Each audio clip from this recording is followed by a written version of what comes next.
All right, it's kind of windy out. Don't mind the wind. I wanted to talk about the brake and gas. I installed that stuff today.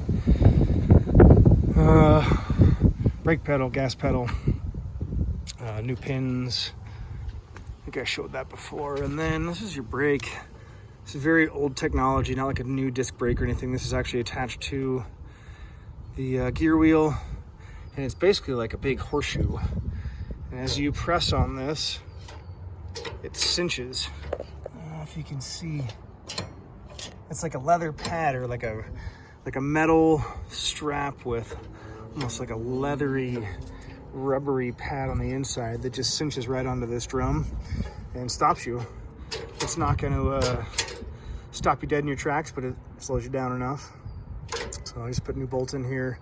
Had to kind of bend some stuff a little bit, make sure this rod was bent from before when it was in the accident. There's still a little bit of a bend. I straightened it a bunch, but I kept that in there to hopefully keep this off of the brake drum. And then the gas pedal.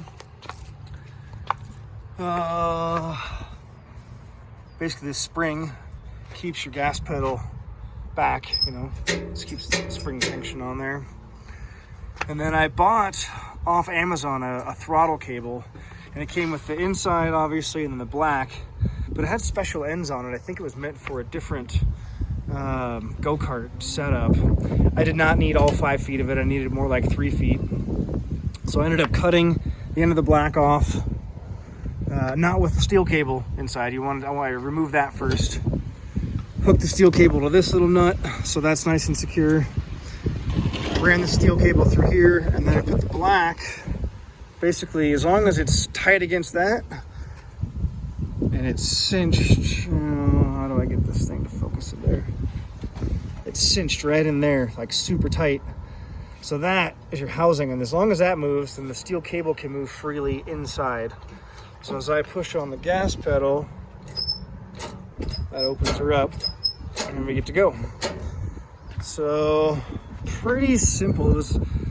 I was kind of scared about doing all this stuff, and it literally took me like 5 minutes. A couple of zip ties. Like once I committed, I watched a couple of YouTube videos. So really all you need is this housing and the steel cable inside. Some of them come with a little knob on the end, which that knob might sit here to keep this tight, and you come down here and you just have to tighten it this end. So either way, you're gonna have to tighten it at one end. I'm just tightening it there. I'd like to find a little something I can crimp onto this just to make sure that this stays super tight, because that tension screw is good, but it's not the best. So anyway, that's the gas and the brake. I'm going to start working on the seat now. Basically going to be putting a couple of bars across. I'm ditching the old seat.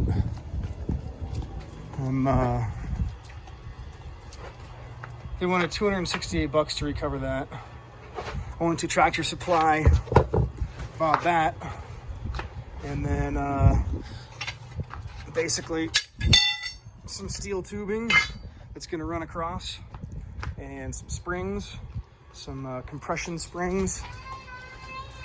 Oh my gosh, my little girl's crying for me. Some compression springs to give me a little extra cushion and a little bounce, because this had no shocks before. It doesn't have shocks, but it didn't have any shock absorbers in the seat or anything. So this will be a big upgrade. That's the next video.